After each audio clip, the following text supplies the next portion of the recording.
Well, hey there, idiots. Welcome back to Observe and welcome to part one of a two-part series centered around the recent Netflix documentary, The Perfect Neighbor. More on all of that in just a second. Let's go ahead and roll the intro first.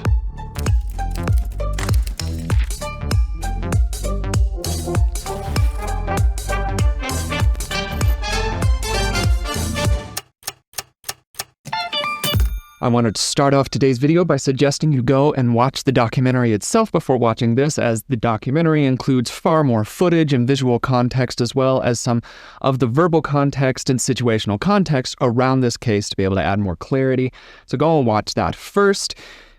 If you have already done that, or if you're just not interested in all of that and you're just wanting to watch this video for the fun of it, here is a bit of a backstory. The Netflix documentary, The Perfect Neighbor, tells the tragic and deeply unsettling story of the 2003 shooting of Ajike, or Ajike AJ Chantrell Owens in Ocala, Florida.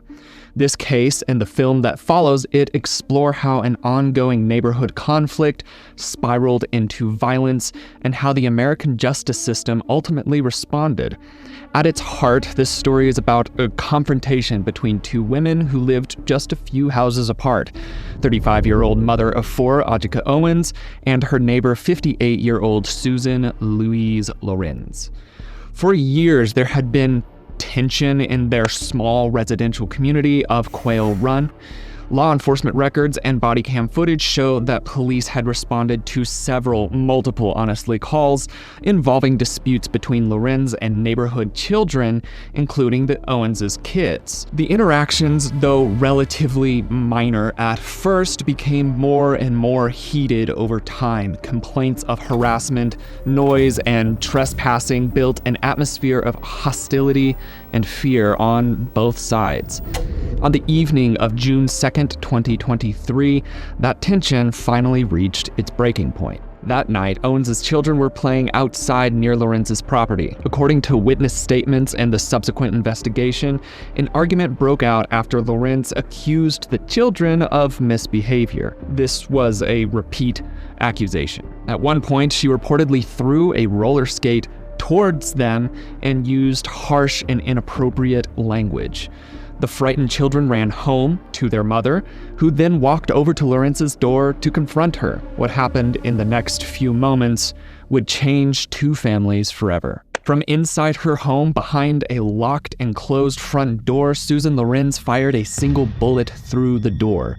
The round struck AJ Owens in the chest close to her shoulder. Owens collapsed on the porch and was later pronounced dead at a nearby hospital. Police and emergency services arrived within minutes. Officers found no sign that Owens had entered the residence or posed an imminent physical threat at the time the shot was fired. The shooting instantly sparked outrage across the Ocala community and well beyond, partly because of the eerie similarities to other high-profile self-defense cases in Florida, and partly because Owens' children had been nearby when she was shot. Initially, investigators hesitated to make an immediate arrest. Under Florida's Stand Your Ground laws, police are required to assess whether a shooting might be legally justified as self-defense before filing charges. That review took several days, frustrating many of the community members who wanted swift justice. After gathering witness accounts, physical evidence, and reviewing 911 calls and body camera recordings, deputies arrested Susan Louise Lorincz on June 6th of 2023. The state attorney's office for Florida's 5th Judicial Circuit formally charged her with manslaughter with a firearm, as well as some other lesser-related counts. Prosecutors explained that the evidence did not support a charge of second-degree murder because the law requires proof of a depraved mind or malice, but it did meet the standard for manslaughter with a firearm, a serious first-degree felony. The case moved forward to trial in Marion County Circuit Court. During the proceedings in August of 2024, the prosecution presented evidence that Lorincz had fired through a locked door while Owens remained outside. They argued that there was no reasonable threat to Lorintz's life or safety, especially since she had already contacted law enforcement and could have simply waited for the officers to arrive. The defense claimed that Lorincz feared for her safety and believed Owens was attempting to break in. They invoked Florida's self-defense statute and the broader stand your ground principle, arguing that Lorintz's actions were merely driven by panic and not malice. Lorincz chose not to testify in her own defense, a strategic decision that kept the focus on the physical evidence and the recorded statements from that night. After only a few hours of deliberation, the jury returned a verdict on August 16th of 2024, guilty of first-degree felony manslaughter with a firearm. 3 months later, on November 25th, 2024, Circuit Judge Robert W. Hodges sentenced Lorincz to 25 years in the Florida Department of Corrections. In his remarks, the judge called the shooting completely unnecessary. He emphasized that Lorincz was inside a locked home, had already called authorities, and had multiple non-lethal options available to her. The sentence reflected both the severity of the act and the rejection of Lorintz's self-defense claim. After sentencing, Lorincz was transferred to a Florida women's correctional facility where she remains incarcerated.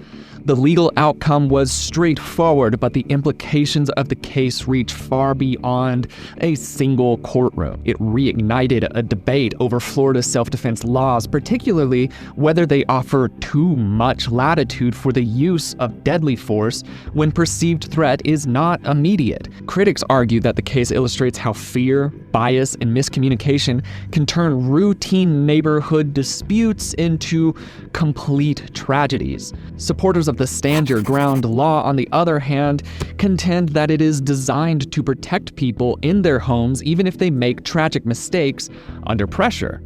For scholars and legal observers, this case offers a clear illustration of how Florida's self-defense statutes operate in practice and where their boundaries actually lie.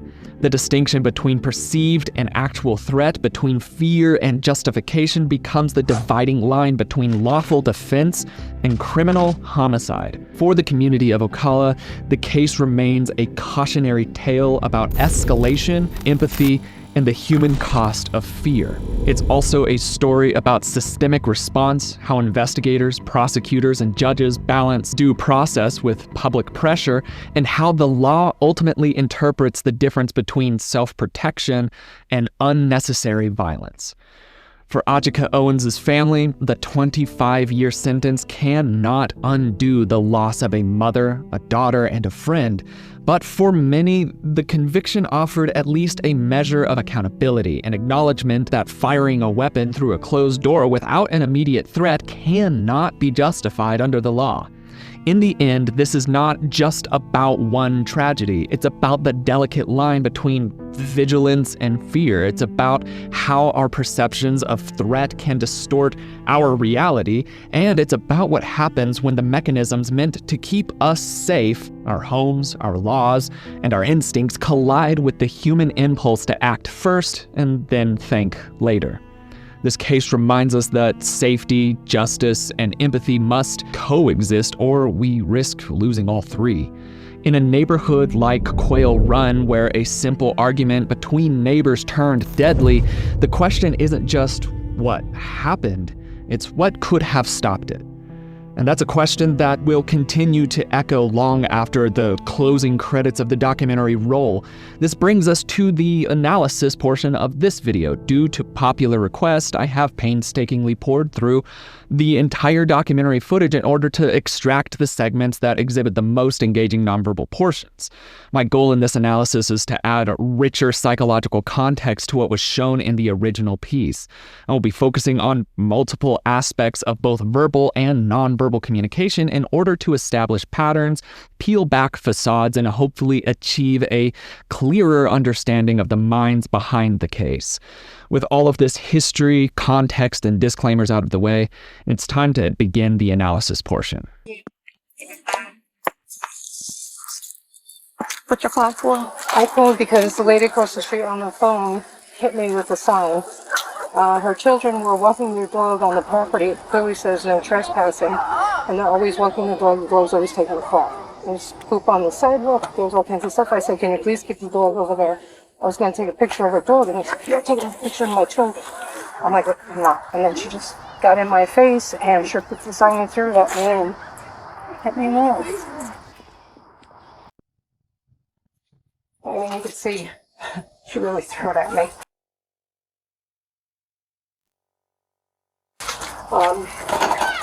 And she shouldn't have removed the sign either. It's the landlord's sign. I was actually going to buy this apartment after this. I'm leaving.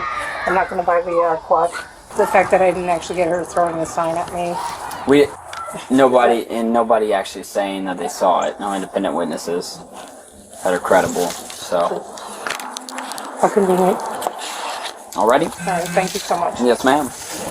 So at the beginning of this, just to also let you know how this video is going to kind of flow, with this first video, we will see a lot of the context, the calls that were made towards the law enforcement about these kids. And as we do that, we'll also kind of talk about some of the details. But I felt it was important to leave all of these calls in because it helps us understand the behavior and psychology of Lorincz as she's going into the climax of this criminal act that she performed here.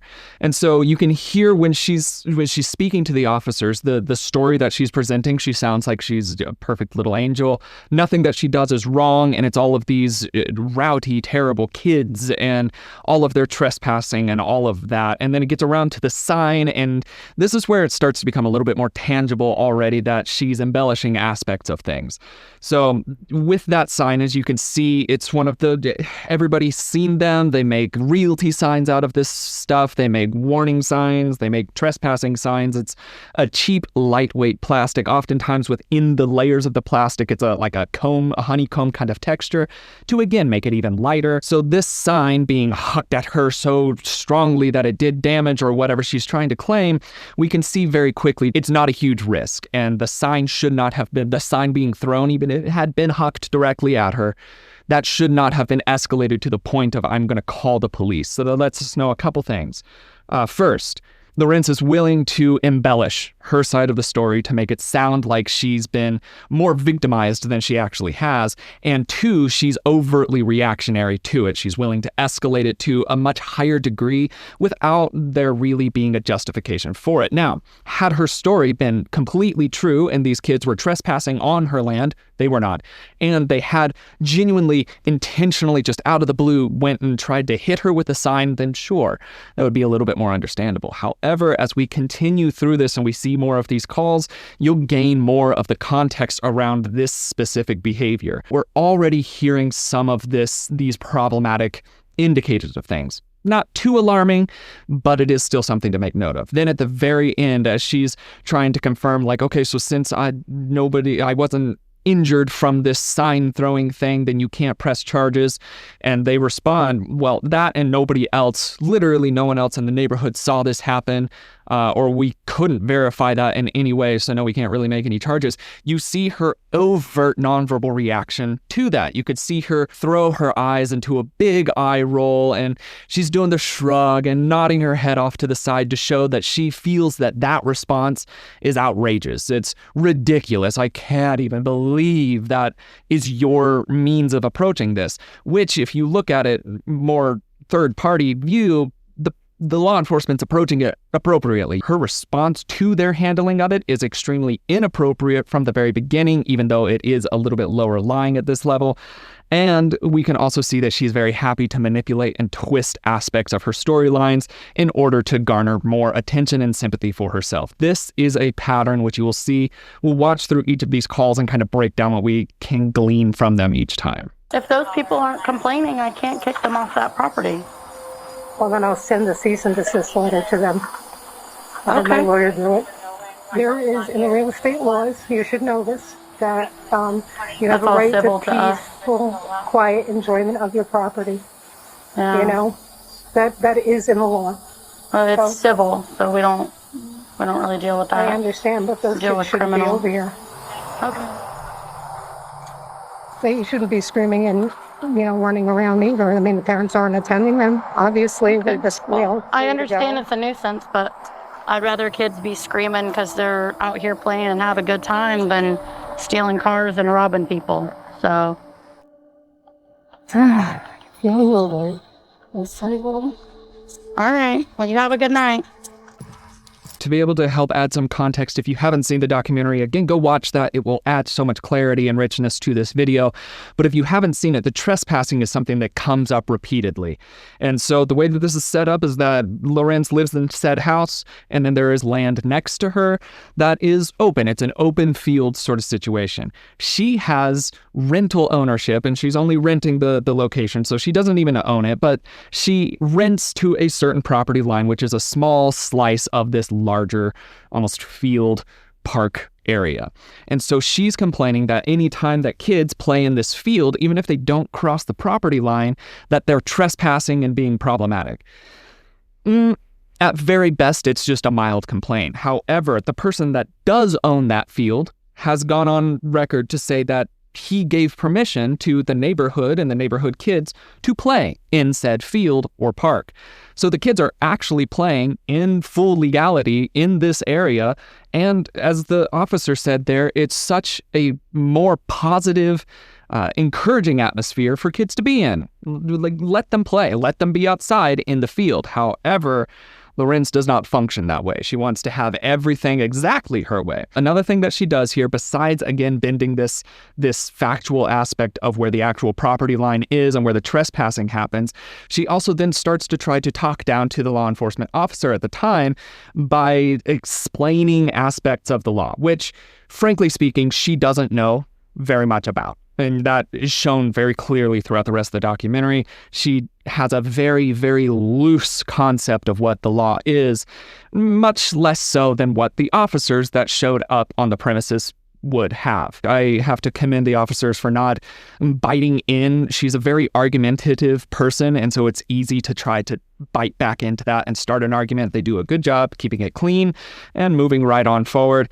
But then yet again, we have another aspect from Lorincz where she's willing to escalate something beyond the normal necessary means. She's now saying, oh, I'm going to send a cease and desist and also bring in other just lawyer aspects of things. We're gonna escalate this. And again, this is kids playing in a field that's close to her house, but not in her property. And so even at very best for Lorincz, if she was like, oh, they just everything was so awful and they were so mean, it's children doing this. It's young children. She's an adult and these are still children, which in realistic adult perspective means that doesn't, oh, well, like, oh, the kids are picking on you, you full-grown adult. Get over it is the normal social response to that, but that's not how she functions. Regardless, we're gaining understanding about Lorintz's character, her psychology, and her tendency towards manipulation from just 2 calls, and we've got some to go through. I'm having problems with the neighbors' children. They come up to me and just scream like idiots. And I lost my nerve today. I just couldn't take it anymore. I called the kids retards. Then the mother comes screaming at me, don't call my children retards. I'm going to put you in a nursing home. Is there anything I can do with these people? Because they're getting ridiculous. I mean, I don't bug anybody. I'm a single woman. I work from home. You know, I'm peaceful and quiet. I'm like the perfect neighbor. You barely ever see me. Number 3. I think 1 and 2's on. I've got to pause it there. Obviously, this call is still going on and it's about to get into the visual side of things. But from that audio alone, first, horrifically inappropriate language to be putting towards anybody. Don't call anybody that. So she does that to kids, which obviously the mother is like, nah, that's not going to fly. We're not talking to my kids that way. So she is confrontational. I think that is a good motherly response. Protect your children, especially from idiocy. That happens there, and Ajike probably may have pushed a little bit of the verbal boundaries there about saying that, I'm going to put you in a nursing home. But also what we've seen from Lorincz at this point, it's impossible to believe that that Ajike actually said that as per Lorintz's word of things. Because Lorincz is happy to lie about anything, as we've already seen, twist whatever, as we've already seen. So there is the distinct and hyper possibility that Ajike never said anything like that to begin with. We don't know that. It's not shown in the documentary, and I was not able to track that down outside of that. But if we're going off of what we've seen pattern-wise so far, then I have very many questions about that as well. Something else that's important to make note is that in situations like this, especially if somebody is doing something nefarious, the information that's offered up immediately is usually the least effective or least problematic information that can be offered. So the fact that Lorincz says that she she said those things to those kids lets us know contextually, as the observer, that the chances are, since we've already seen her spin her story a couple of different times to make herself out to be, as she even put it, the perfect neighbor, as we've seen that happen a couple of times already, we can fairly reliably know that she was much more problematic in probably both her behaviors and her verbal behaviors during that time. So these are just things to be able to keep in mind as we're going forward. We're gaining a very solid understanding of Lorincz during this, and this isn't heavily edited to try to make her out to be a bad person. These are just the police calls. These are just the body cam footage files that we're going through here. So we're able to at least rely on this being fairly accurate as to what her psychology is and her behavior. I think 1 and 2's on that side.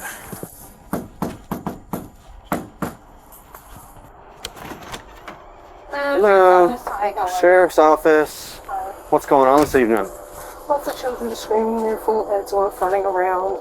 I had my truck parked up here, so I didn't have to listen to the screaming and yelling. As soon as I moved the truck, the kids are coming up. I'm like, guys, stop. They know they're not supposed to be over here. They've been told many times. And the little kid tells me to shut up to my face. I said, don't be disrespectful to me. And he's exchanging words back and forth. I'm like, listen, my name is Dr. Owens. Don't shut up and just call me names. I'm like, no, we're not going to do that. I'm gonna go talk to these kids. Okay. So during that little interaction there, we're seeing a lot of nonverbal behavior that is defensive from Lorincz. She's doing a lot of palms forwards. She also returns to clasping her hands in front of her. All of that's really neither here nor there. There's not a lot that can be gleaned emotionally from those displays, but they are at least noted. Along with that, if you listen to the verbal patterns of things, again, she is painting these kids out to be just full on like villains. The reason that I take that with exclusively grains of salt is because no one else in the entirety of the neighborhood had complaints. There were no other calls about these kids. The kids were not getting into trouble anywhere. They were not being problematic to anyone else. The only one in all of this time span to make calls was Lorincz.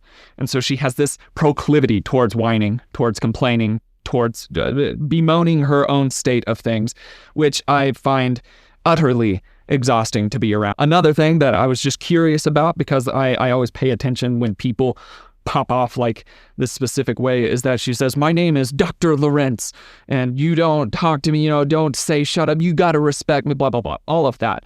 And it's when somebody pulls their credentials out like that in an argument, especially with a child, that I have immediate suspicion towards that. A lot of the times, greatness does not demand attention, it's simply given to it. And so for her to pull out, oh, I'm a doctor, I was suspicious.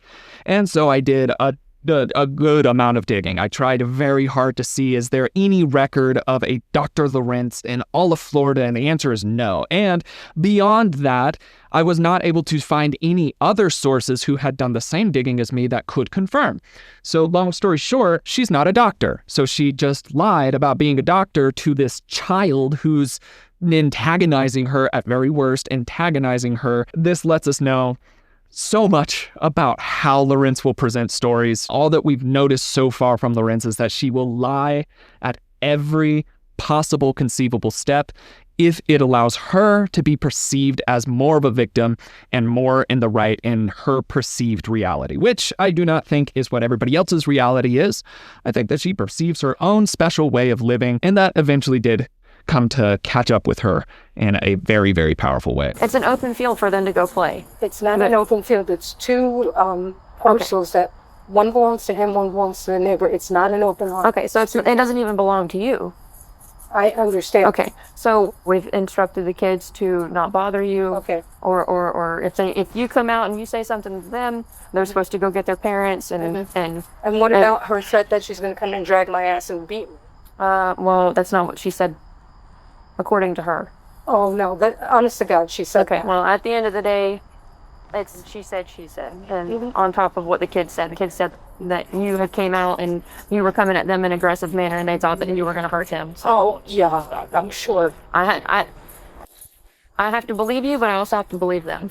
So, like I said, it's all going to be documented. If you'd like a copy of the report, you can call the sheriff's office and get the documentation of it. So, all right, yeah, no, I would never, ever. Yes, ma'am. So, like I said, if there's any future problems, just give us a call. We've instructed them to do the same. Okay.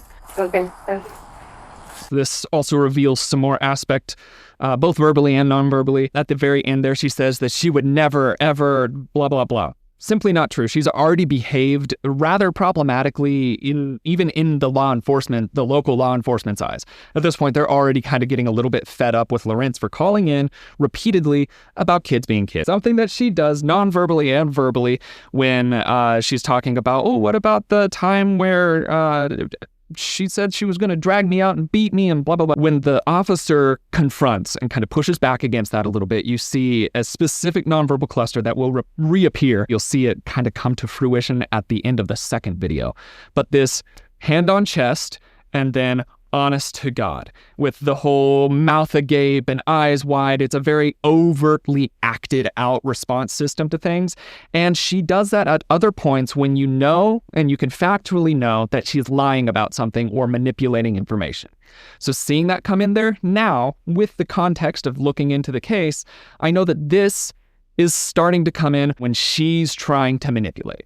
So when she's saying, I will honest to God, immediately I have a lot of questions in regards to that due to her own patterns. Now, she is in the South, and like the touching of this almost suprasternal notch area, which is an anxiety manipulator. You oftentimes see people fidget in this area with the suprasternal notch when they're feeling a level of pressure, anxiety, fear, discomfort, anything like that. You'll see that come in there. This one's much more intentional. It's not something that you could see her fidgeting legitimately with things. It's honest to God. And so with that pattern, while it would be pushed into, oh, maybe she's feeling very anxious if you don't have the context of things, when you do have that context, it becomes very clear that that's a manipulation point. She's trying to show that she's taken aback and honest to God. All of this excessive layering it on of trying to seem like she's perfect in every single way, which she wasn't. And the body cam footage showed it at this point, and the law enforcement knew it at this point as well. But in order to be as fair and as just and as level-headed as possible, they still had to approach it every time as if what Lorincz was saying was valid. And so, again, kudos to the officers, even when you can hear them being frustrated or fed up with how Lorincz is behaving. Kudos to them for trying to maintain civility and this unbiased approach to the conflict. He pulls in and there's a lady in there just ramming the gate back and forth with her truck. I don't know, she obviously must have got locked in, but I don't know what she was doing back there to begin with, because this gate's always locked and it's fine. You know, one other time a guy got locked in here and he called me and he got let out, you know? All right. It's that simple. You know, this isn't open to the public. You have to register and do it. All right. Well, give me 1 second. I do not know where this location is that they're talking about with this lady ramming the gate repeatedly with her truck. Not sure where this is, but I do find it fascinating that on this gate, it does say no trespassing. You can see that very briefly. These are important aspects to make note of because of just the details of the case itself, that Lorincz is very hypersensitive to trespassing, and that she wants to call a lot of light to that and control that, and that she doesn't like people being antagonistic or lashing out or behaving irrationally towards her, that sort of thing. And so now we're about to get to an unexpected visit to Lorintz's house. And this is important because this means that Lorincz was not preparing for this. She does not know who's going to be at the door. She has not prepped herself to behave a certain way on any level. So what we're going to hear from Lorincz at this moment is going to be how she would normally respond. Not when she knows there's an officer on the way, not when she knows that she's going to be on camera or that she has to behave a certain way. This will be the authentic Lorintz's response to things, at very least to a stranger knocking on her door at night. At very least. So let's watch that.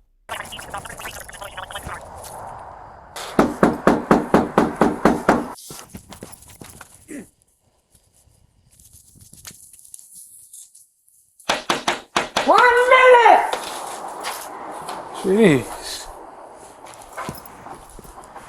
Sheriff's office. What do you want? Are you Miss Susan? Yes, I am. Can you step out here for a second? I was in bed. Okay. Hello. Good night, Gail. Okay. So there we go. Here we have a little bit more of a taste of the true Lorincz here. The knocking does persist. I mean, fair. It is a persistent knock. There's 3 episodes of knocking there, but her response to it is very important.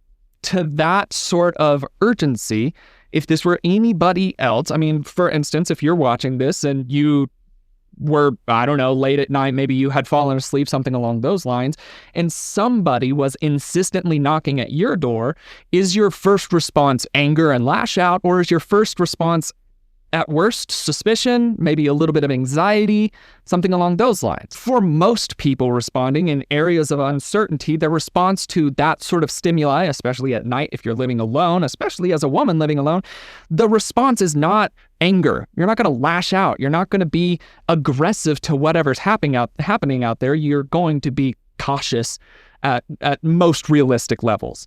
And so for us watching, this is us understanding what Lorintz's response to any form of negative or her perceived as negative stimuli is anger.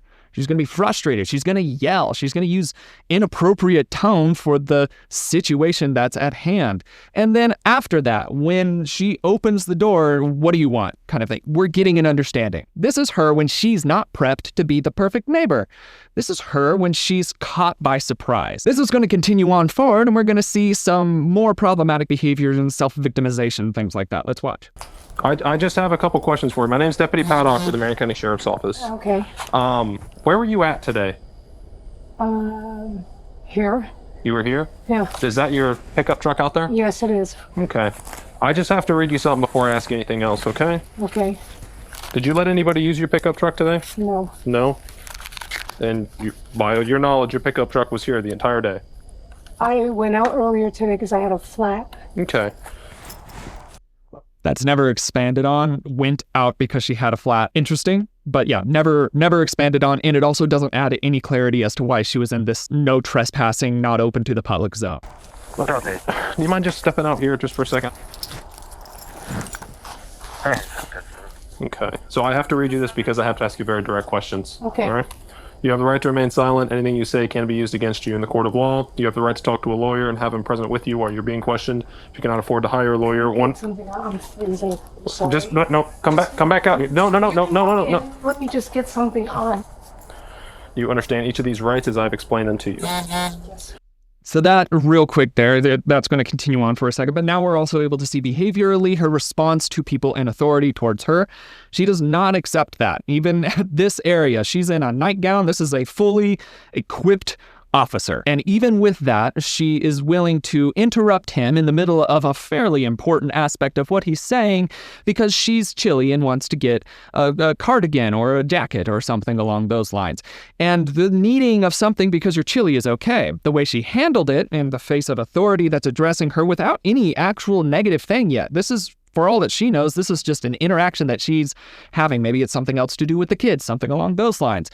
So she's willing to disregard authority for her own comfort levels, regardless of the acceptability of that action. So she interrupts this officer in the middle of him interacting with her just because she's feeling chilly at the time, which to me, it's not a big deal, but it does highlight again another aspect of her behavior and her self-importance in her worldview.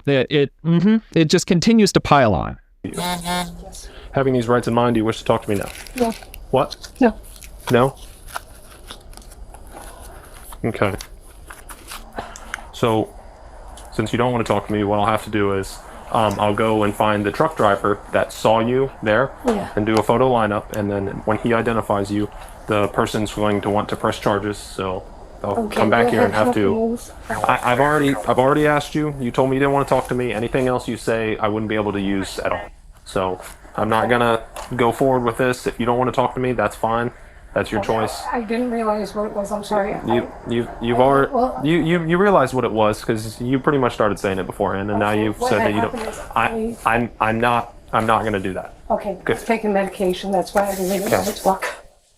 I'm sorry. I can't know that much. Even though I thought. I'm sorry. I've been previously raped and beaten, and so I panicked. I mean, I really panicked.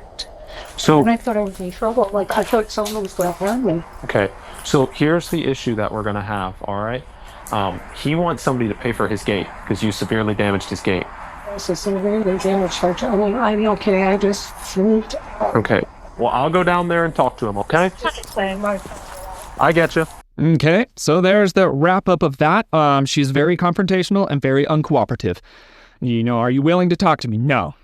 Okay, well, if that's the case, then we're going to go about this with due process and we're going to do everything. And then suddenly when she's confronted with her own belligerence, then she shifts gears and you can hear it and you can see it. She shifts from no to, oh, hold on, poor me, but wait a second. It's late. I'm a victim and I didn't even know.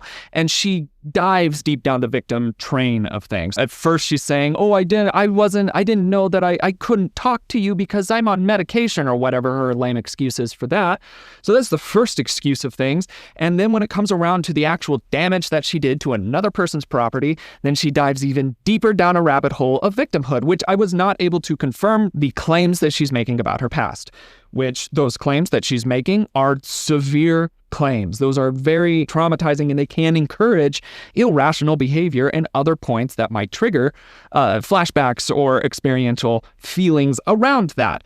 So that could make sense. Where I have difficulty with it is one, where this was pulled out. Why wasn't this brought up before? Why wasn't this something that she wanted to explain? Why was this only brought out after she had pushback for her belligerence? And then on top of that, historically speaking, at this point, the officers, all of these body cam footage things are recorded. They know that she has a tendency to embellish or full out lie about aspects of a storyline as long as it makes her seem more like a victim or more like she should be pandered to. A list of problematic behaviors are truly becoming very apparent with Lorintz's overall psychological profile.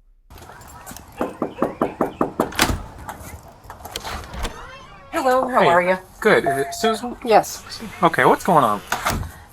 The kid from across the street and his little buddies, they're over here just stepping on the sides and stuff. He brings out a puppy. He wants to put his puppy in my truck. I don't go for that. In the bed of your truck? Yeah. Who? This little child who posed for me because he thought he was being so bloody cute.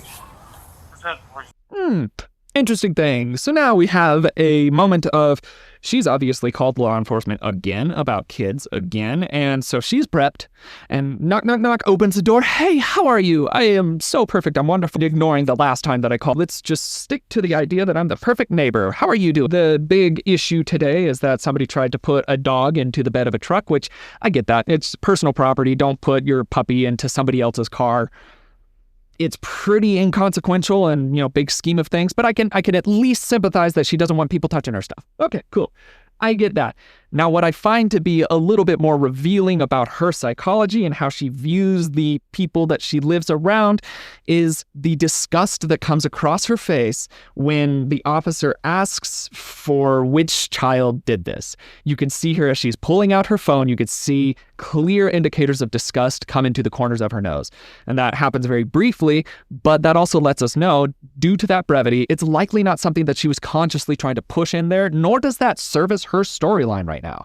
As a perfect neighbor, disgust towards your neighborhood kids that's not really aiding that too well. Lets us know that underlying all of these interactions, she has disgust towards the people around her. I think that this is very racially driven for her. We'll see this kind of come more and more and more to fruition, but those are some things that I wanted to make note of is her verbal behaviors and that flash of disgust in there. That little child. He was the one that put the dog in? He was trying to. What kind of dog was it? Just a little small dog. Okay. His mother has literally attacked me, picked up the sign and thrown at me.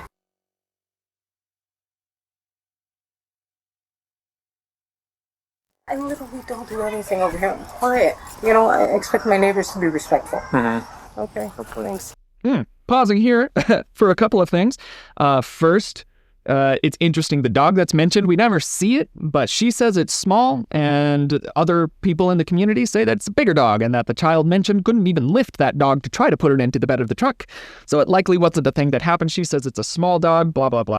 I can't handle Lorintz's self-victimization and ineptitude in every way. It's very hard. I'm having difficulty, and I'm trying to not let that seep into this so that you can have a little bit more of a level-headed, non-biased analysis of this.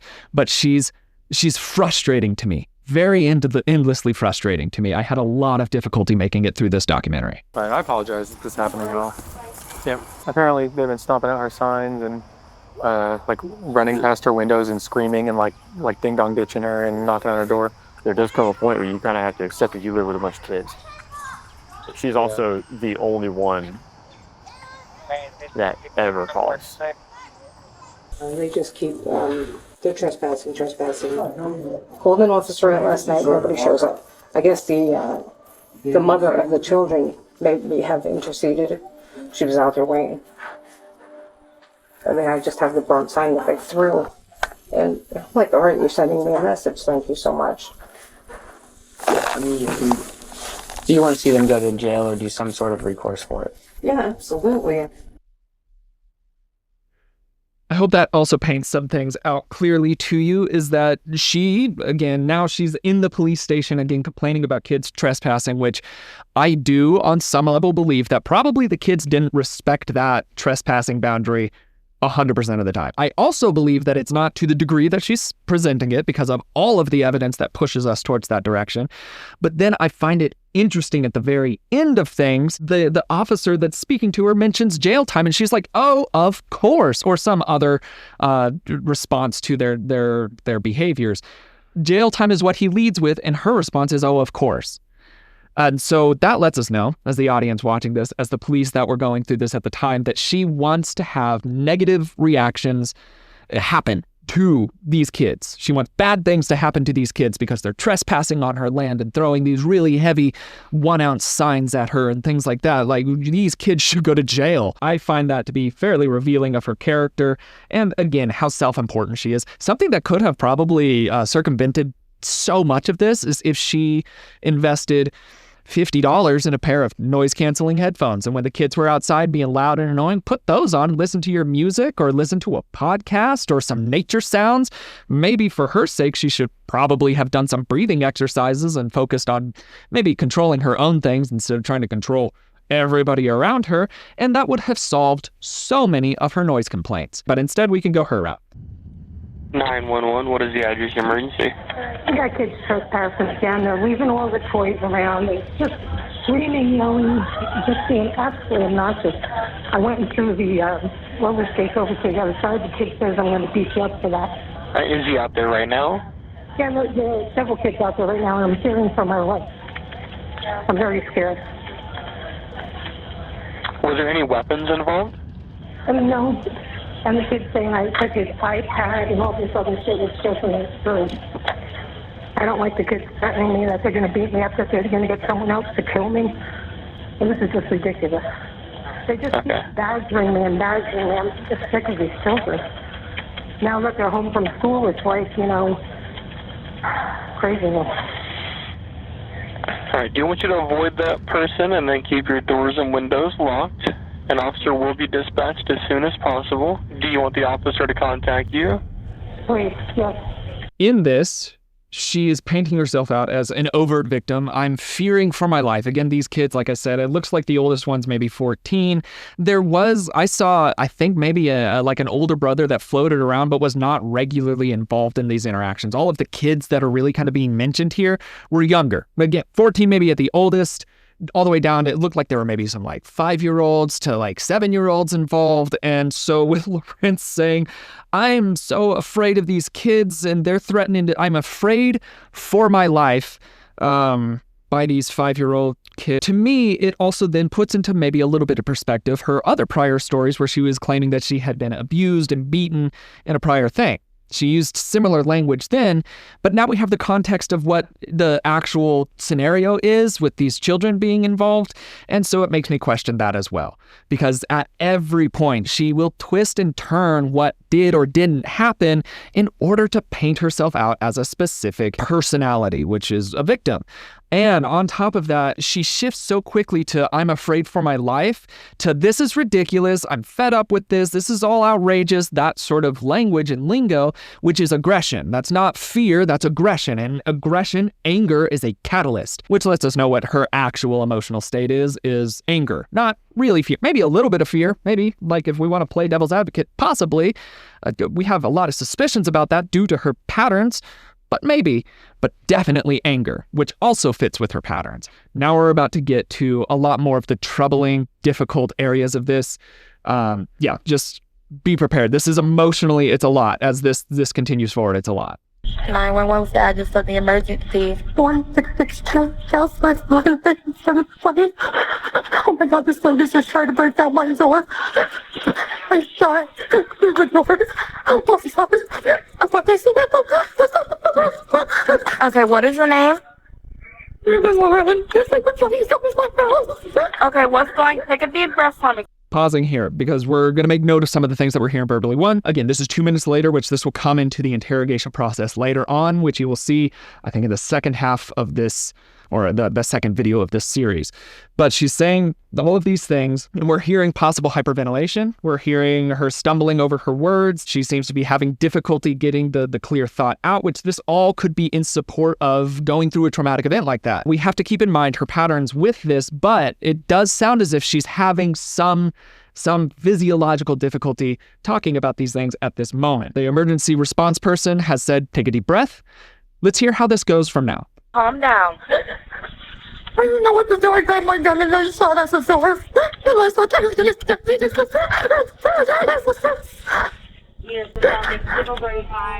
Did you know her? She's come after me several times because of her children. Her children keep trespassing over here. They're bothering me and bothering me. They won't fucking stop. Do you see the male subjects or you just see the female? Her boys were here earlier. They keep leaving their garbage all around the house. Okay. And then I told them to take the crap away, get the fuck out of here. All right, so you heard that. You hear her go through her hyperventilation. I'm having such a difficult time. I'm terrified. I thought she was going to break in and kill me. Again, kudos to the emergency worker that did not feed into any aspect of that. It's just still pulling out information. Very important. Well done on her part. And you hear that tone shift. It shifts from I'm so afraid and I may have shot somebody to everything's accusatory. These kids keep trespassing and I can't. She starts swearing and everything becomes accusatory towards it. There's suddenly no hint of feeling towards I just shot somebody. The fear, not really there. That's all gone. The concern that I just shot a human being, not really there. That's all gone. Now it's replaced exclusively by frustration, irritation, and anger. And those don't fit in line with what was just presented earlier. Now, there is the argument that everybody responds to traumatic events differently, and maybe this is just how she would have normally responded to a traumatic event. And to her, especially with her rather, it seems, skewed perception of reality, she may have perceived this as traumatic to her. When the facts were pulled out and the evidence was pulled out, then it's really clear that that's not the actual reality of the situation, but maybe to her. But I do find that very hard switch from I'm so afraid and woe is me and I'm a victim in this situation to I hate these people, they're the worst and I just wish they would stop their things and blah, blah, blah. That switch is fascinating. And so one of those two fits a little bit more with what we've seen the authentic representation of what Lorincz will do, especially when she's not prepped for a character, for being the perfect neighbor. And then the other one fits what she likes to present to manipulate people. So these are things to keep track of as we continue on. Hold on. Oh my God, yes. She's got poles. She said she's got poles. Very faint. Sheriff's office, come outside with your hands up. It's the Marion County Sheriff's Office, come outside with your hands up. Where's your gun at? I don't know what's going on. You're going to be detained for now. Is there anybody else in the house? She got a gunshot wound to her right shoulder area. Why would you do that? I did. Why would you do that? Because she was threatening me. Come here, buddy. Okay. It's your uncle. It's your uncle. Well, I got my mother. She kept on banging on the door. She shot her. Today has been a very bad day. There's something bad that's happened. And y'all seen it, y'all understand it, y'all experienced it, right? Okay. Y'all love me? Okay. Y'all love Mom? Alright. Well, I got some bad news to tell you. Mom is not coming back anymore. Come. No. Come here. Come over here. Listen to me. No, I know. Okay. It's okay. I know. It's okay. I know. I'm sorry to tell you.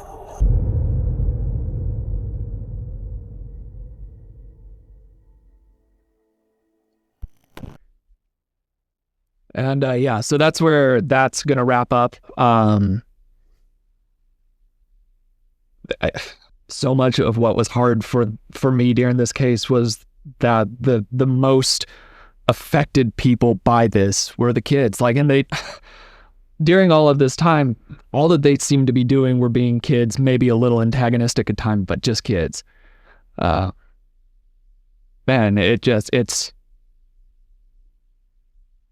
it's a hard time. I tried to cut out as much as I could while still maintaining what the storyline of things was and how things played out so you could also understand. But it's hard to go through. So this has been part one. These were all the calls.